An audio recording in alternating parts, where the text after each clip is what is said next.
Hello, everybody, and welcome back to the Maple Conservative Girl podcast. My name is Danica, and today I am talking about what's being presented as a solution to Canada's tariff problem and why I think it's going to change absolutely nothing.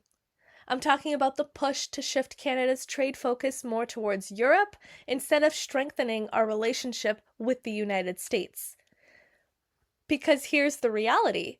Canadian industries don't just prefer the US market, they depend on it. Autos, steel, aluminum, lumber, these sectors are deeply integrated with American supply chains. You can't simply reroute that overnight and expect stability. So the question is, are we actually solving the core problem? I'm also talking about Honda's EV production, subsidies gone to failing industries while our real industries are getting slammed. So if you like this episode, please share with somebody who you think might benefit from listening to this, and let's get right into it. So if you want to understand what's really happening in Canada's economy right now, you have to look at one word: tariffs. As we all know, over the past year, the United States has imposed aggressive tariffs on several key Canadian exports: steel, aluminum, autos, and softwood lumber. Those are not niche industries. They're the backbone of Canada's export economy, deeply tied to the United States through decades of integrated supply chains. Roughly 3/4 of Canada's exports go south of the border. So when tariffs hit, they don't just dent profits, they ripple across the entire economy. Now, the government, instead of working to get a deal with America, they claim that we have the best deal in the whole world. And they say that as if they're the ones who negotiated it. During the election, Mark Carney said that he was good in a crisis, that he was going to negotiate with Trump. He was the guy that you hire in a crisis, and we needed him to save our economy from the crisis that we were in. Except he was part of putting us in that crisis. But anyways, now that he's our prime minister, he gaslights us and says, oh well, we have the best deal already. Okay. So does that mean that you are not going to negotiate a deal with America with regard to these tariffs on the very industries that literally make up this country? You know, the auto, steel, aluminum, lumber, these are filled with hardworking Canadian people whose jobs are now at risk, and a lot of people have already lost their jobs in these industries because Mark Carney doesn't want to get, quote, a bad deal. Tell that to the industry workers who are losing their jobs. So let's start with steel and aluminum. Tariffs in some cases have climbed as high as 25 to 50%. That is more than what was originally put on us. That has made Canadian metals significantly more expensive in the US market almost overnight. The results?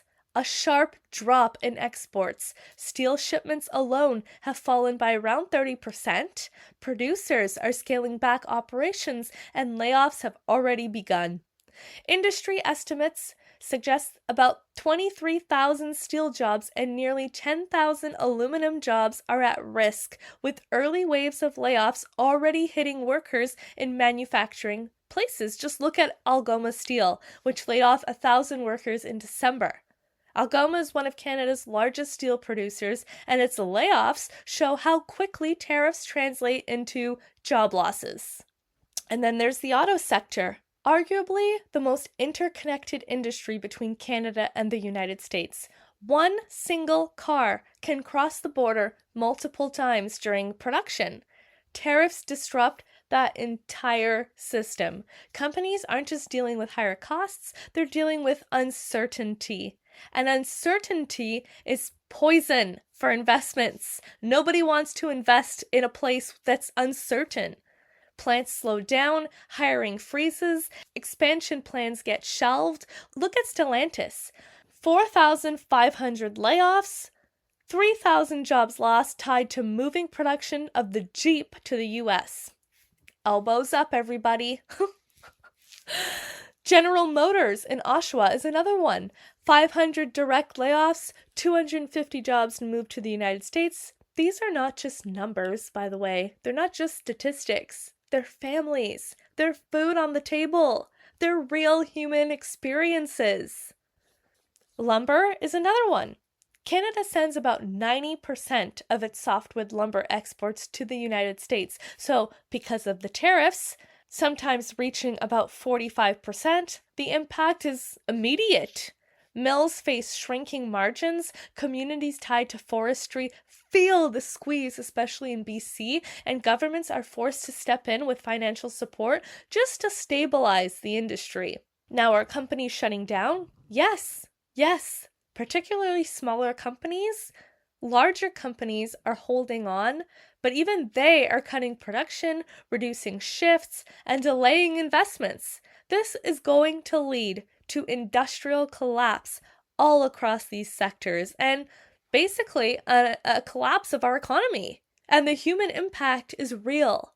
Beyond the 51,800 manufacturing jobs that have already been lost in Canada, there are broader warnings that tens of thousands more could be at risk if tariffs persist or escalate. Some regional estimates suggest that in provinces like the province that I'm in right now, Quebec, alone, over 100,000 jobs could be exposed to these pressures.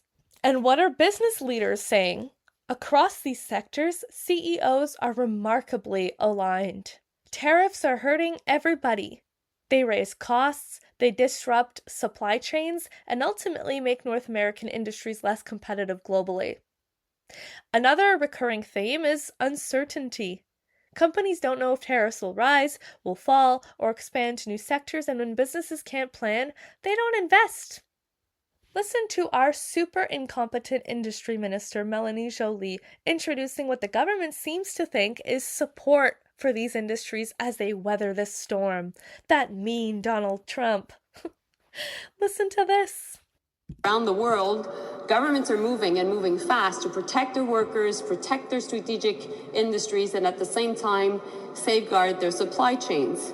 And so we know that trade patterns are shifting, and uncertainty is no longer an exception, it's just the reality. And so we know that workers and business owners across the country, particularly in the steel, aluminum, and copper sectors, know very much this reality. Now, we also know that most recently the US announced changes how they would apply tariffs on products containing steel, aluminum, and copper. And this decision has impacts in Hamilton, in Sault Ste. Marie, and right here, of course, in Eastern Ontario.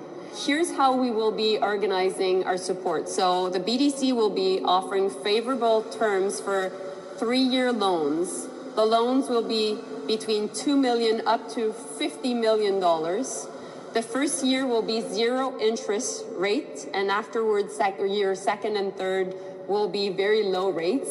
There will be no repayment for the entire 3 years, only actually interest to be paid on these loans. And at the end of the 3 year, that's when repayment will be asked. A loan. This is Melanie Joly's idea of protecting the steel, aluminum, and copper sectors of Canada?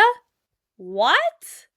So they want to give industries up to $50 million as a loan with, don't worry everybody, low interest rates that they'll have to pay back in 3 years. A loan to pay for the tariffs coming in. That is just a terrible idea. They're going to still have to pay the loan in full after, and because it's a loan, it's treated as an asset because they assume that they will get this money back, so it's not part of the deficit. So $1.5 billion given as a loan to industries who are suffering because of the tariffs, and all instead of getting a deal with America. They are providing relief packages that is literally just a bad idea. So what's going to happen to these industries? I mean, they're going to have to pay back in the end with interest. So in the end, they're paying more than if they just paid the tariffs. They're going to pay in the future. This is not going to save the industries. What kind of oversight is going to be in place to make sure that the money actually goes to keep the workers working rather than going to CEO bonuses like we'd seen with some of the COVID pandemic loans? Yes, listen. You know, if you talk to Natalie, if you talk to CEOs across the country that have been impacted by these new tariffs, what I hear, and even talking obviously to unions, is everybody is in the same fight.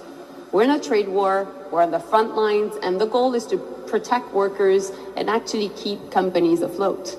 So our goal is really to make sure ultimately that the businesses keep their workforces and that we can help them pivot. And it's not an easy task, Mike. Like fundamentally, if you're a business like Canam or Manac, and you're Charles Dutil, which I worked with over the past weeks, and you're actually being impacted by tariffs for the first time, you're thinking about your business and your people. That's what you're doing. And so that's what I've heard from CEOs across the country, and we'll make sure ultimately that this money goes into the right hands. But will you have rules there to make Yes, sure? of course. We always do. If you go watch this video, Melanie Joly literally rolls her eyes like, ugh, listen. Girl, you act like such a bitch. Like, seriously, like, you're announcing $1.5 billion and a journalist is asking a basic question. Totally not a good look, rolling your eyes. Like, the attitude is ew. Your relief package is a joke. So stop rolling your eyes to journalists asking basic questions. That is your job. You're announcing something, there's going to be questions to have answered, and it's your job to answer them. So stop rolling your eyes at us.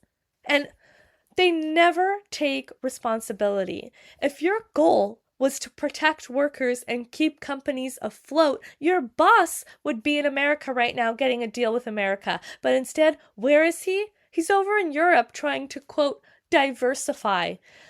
Now listen to her plan laid out that does not include the United States.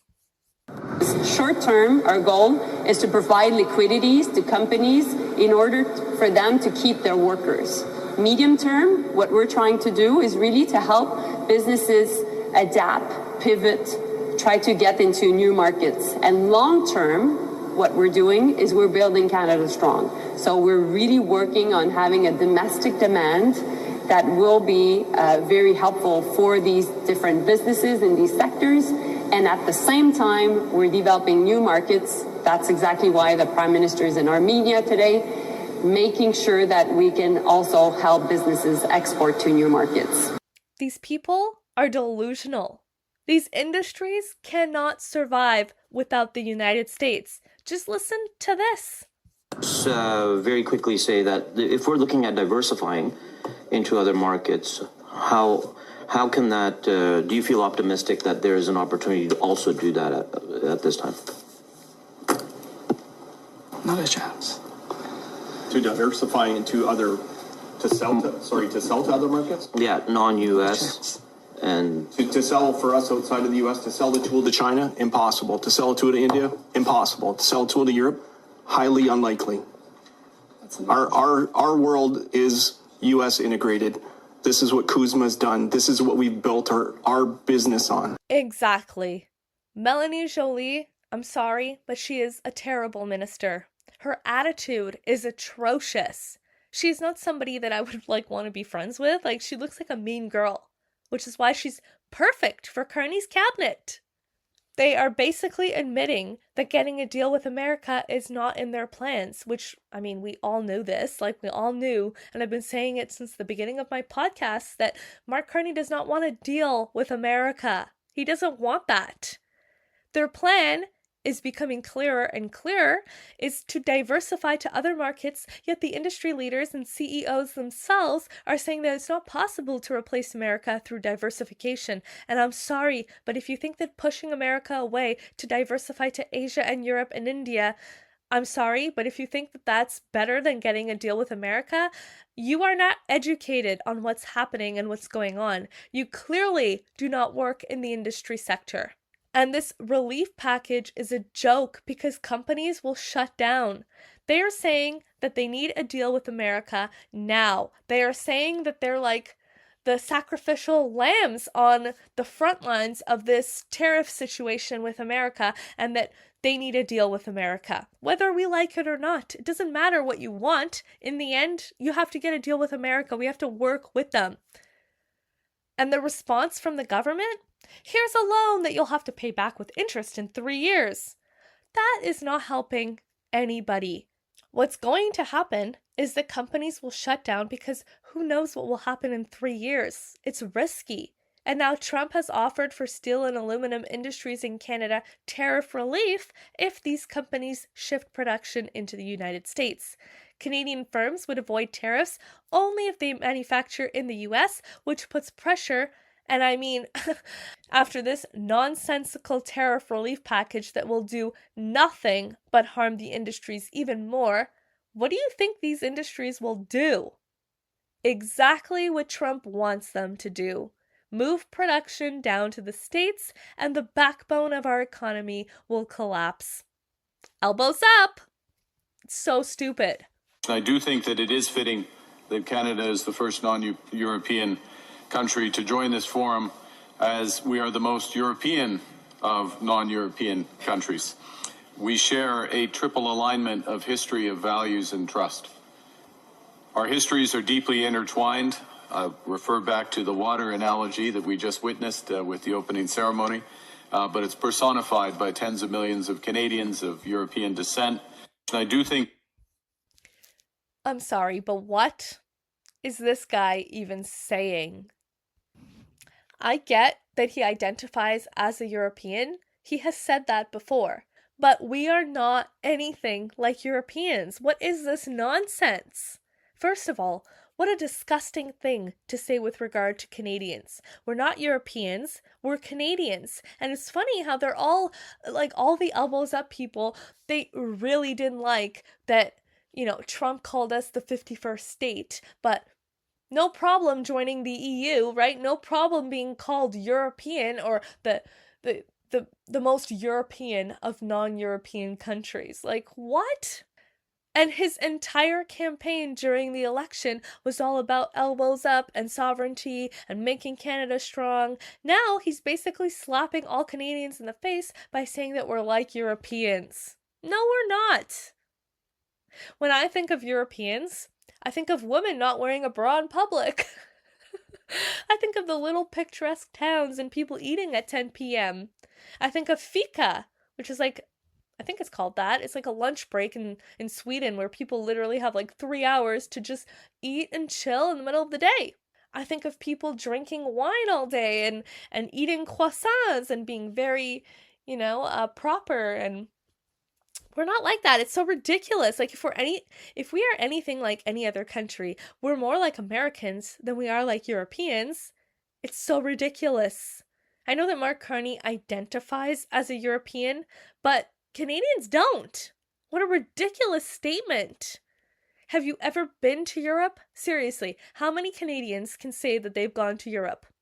But what's happening here is instead of protecting Canadian jobs and our identity and our sovereignty, it looks like he's selling us out. He doesn't care about Canadians and protecting us. He's gaslighting Canadians by saying that he's going to build Canada strong by moving away from the United States, our greatest trading partner and ally. I'm sure that every other country in the world would like to be like Canada, geographically speaking. We are irresponsible to push America away. Building Canada strong starts at home. Building Canada strong through good domestic policy by getting a deal with Trump and by caring about Canadians. But here we have a government that is basically trying to tell us that diversification is enough for Canadians. No, it's not. And the industry leaders are saying it. It's not. Our industries will collapse and hundreds of thousands of jobs are at stake. Real humans, real Canadians, of which the government clearly does not give two flying Fs about. Now listen to this guy on Vashi's program, gaslighting us once again, avoiding responsibility, and blaming Trump. What's new, right? The minister today was asked by my colleague Michael Couture, is this a sign that these tariffs are permanent? She said, I don't know you don't know. Yeah. With all due respect to your government, shouldn't you know? You're on the other side of the negotiating table. Let's just be candid. We don't know what's going to happen in the White House. And we talk to them every single day. Dominic LeBlanc, Ambassador Wiseman, Janet Charest. We have a team. The Prime Minister talks frequently with the President. We are talking to the United States. Let's just remind Canadians. We have the best tariff rate in the world. 85% of our goods are still tariff-free. The 15% steel, aluminum, auto, lumber, we get it. It is a brutal fight, and we are in it. That's what today is all about. But we are protecting 85% of our goods that are still freely traded, and we are negotiating. We cannot predict what's coming out of the White House tomorrow or the next day, and you've seen that here. We can't control what we can control, and number one is to broaden our investment, our customers, but two, we are always going to invest in Canadians because when this turns, they will be here. They will be ready, and we'll protect those jobs. Should it be worrying to Canadians that though you say you're having all these conversations, nothing formal is happening right now, and the Minister of Industry says, I don't know about whether or not these tariffs are permanent? Like, that is it all up to the states? Is everything all up to them? Well, look, there's a fair negotiation, and we are going to go into a negotiation with the United States. We're having constructive dialogue. Again, we are starting from the most favorable position. Not to sugarcoat the 15% that's hit, because that's real. Unreal.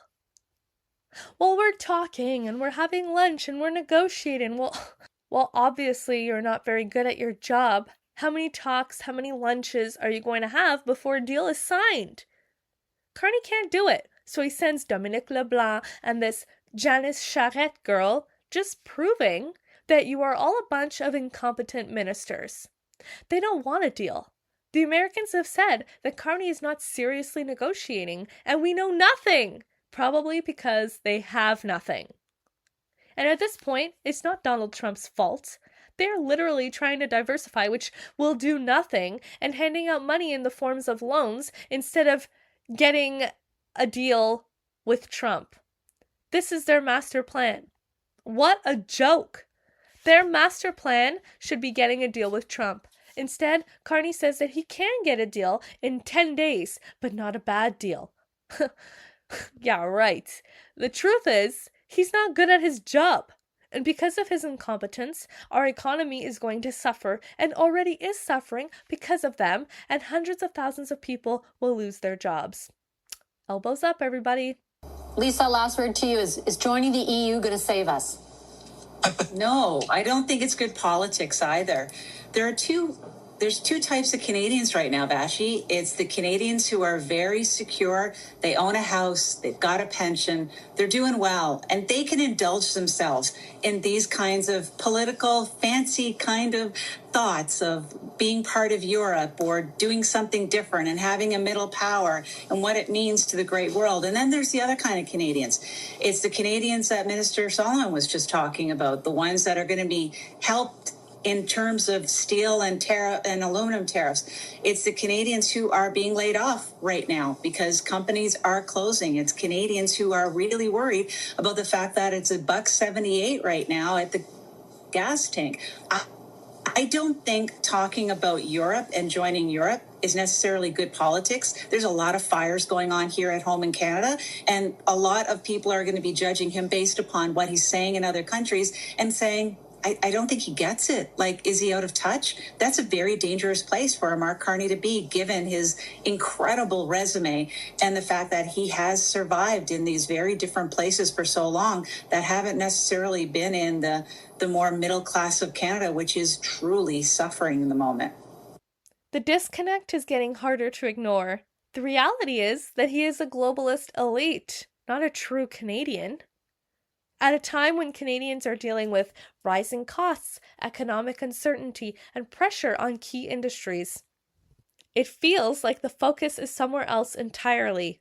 Mark Carney is out promoting global trade strategies like expanding ties with Europe, while major challenges at home remain unresolved. Canada's economy is still deeply tied to the US, especially in sectors like energy, manufacturing, and natural resources. So when we hear about shifting trade priorities without clear plans to support domestic infrastructure or strengthen existing partnerships, it raises real questions. And the $1.5 billion relief package for industries does nothing to support these industries in the long run.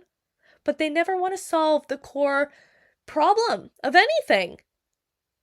There's also growing frustration around affordability. Canadians are being told that broad tax relief or cost-cutting measures like cutting the gas tax permanently aren't financially feasible, yet significant spending commitments continue in Ukraine. What? $270 million more dollars sent to Ukraine. Why? And this isn't about rejecting global engagement. It's about balance. Canadians want to see a clear focus on strengthening the economy at home, protecting jobs, and addressing cost of living pressures. Because at the end of the day, you're supposed to be working for us. You're supposed to be protecting Canadians and our jobs and our industries, and all you have to do is get a deal with America. And if you can't, be humble enough to admit that you can't.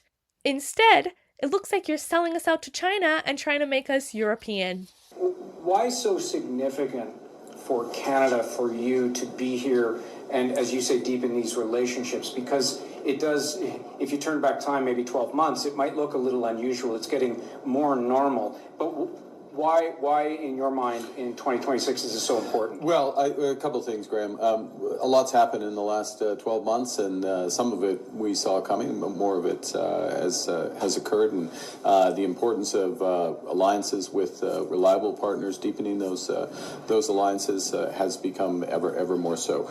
I list very quickly all the ways we're working with the European Union already. Right here in Armenia, as monitors, only non-European country doing that. We're the only non-European member of SAFE, which is a defense arrangement very good for Canadian business, because it makes us stronger. We have these partners we can work directly, good for our businesses, defense businesses there.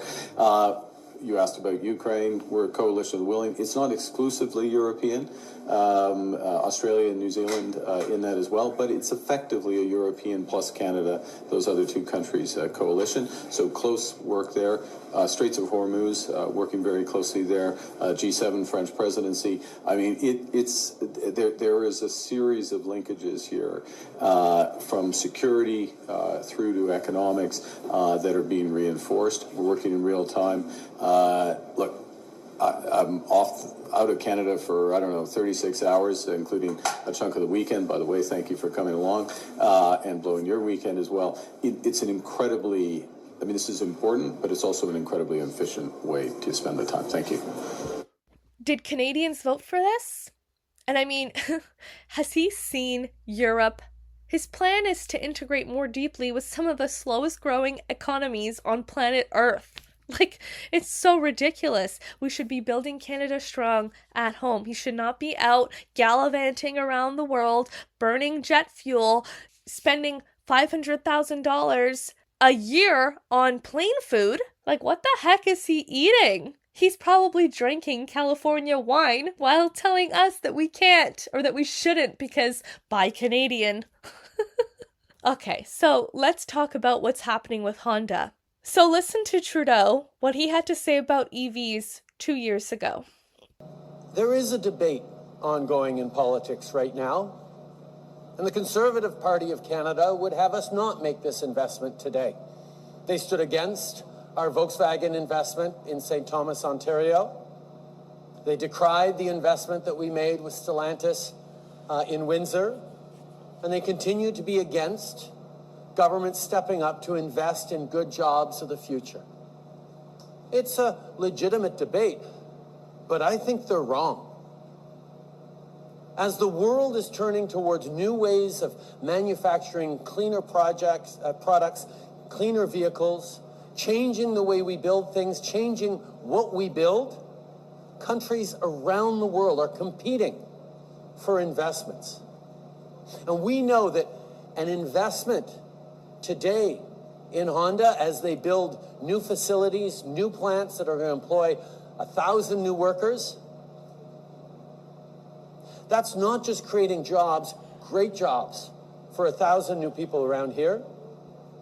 That's contributing to an ecosystem that'll involve parts suppliers. It'll involve communities with vibrant art scenes and strong main streets. It'll involve future generations of Canada building the kinds of solutions the world needs. Yes, there are politicians who sit back and say, no. We've got to balance the budget at all costs, even if it means not investing in Canadian workers and investing in the future. Well, I think they're wrong. And that's part of the choice Canadians get to make over the coming year and a half when we get to a federal election. Are we a confident country that invests in ourselves, in our workers, in our future? Or do we sit back and say, okay, we'll let Canadians sort themselves out? I know people here in Alliston, but indeed people right across the country are incredibly proud of Canada being a world leader in battery manufacturing supply chain. We beat out China for the first time anyone's ever passed in front of that because Canada is making deliberate investments in the future. I'm incredibly pleased to be able to be here with a progressive conservative like Doug Ford who understands that investing in workers, investing in manufacturing, investing in the future of Ontario is how you build a strong economy for today and for the coming decades. So Justin Trudeau announced back in 2024 that Canada was going to build big, that we need to invest in Honda and EVs for the future of our country. We need to spend this money to bring in good jobs, blah, blah, blah, blah, blah. Fast forward to 2026, the reality? Honda to put $15 billion Canadian EV investment on ice as an overhaul strategy. Faced with tepid short-term demand for EVs in the United States, Honda has decided to put Canadian investment on indefinite hold with outright cancellation a possibility. This Canadian government obviously does not have a grasp on what's going on actually in the real world. They're trying to push for a bunch of failed projects by subsidizing them. Northvolt, bankrupt. Honda, now a possible cancellation. All these EV subsidies are not bringing any value to Canadians. They're focusing on the wrong things. They should be focused on building Canada strong, actually, not subsidizing failing companies and now failing projects. And now the Liberals are bringing in Chinese EVs. What? Why? Remember when Jolie said back in March that Canada was going to invest in EVs because that's where all the capital is headed? Embrace the vision that we are and we will continue to build the best cars in the world for the world. And what I mean by that is we're doubling down on electrification because that's where capital is going in the world. Because within the next 5 years, 40% of all the cars sold in the world will be EVs.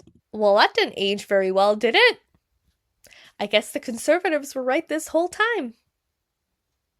Thank you all for listening to this episode. I hope that you have a wonderful day, and I will see you again on Friday.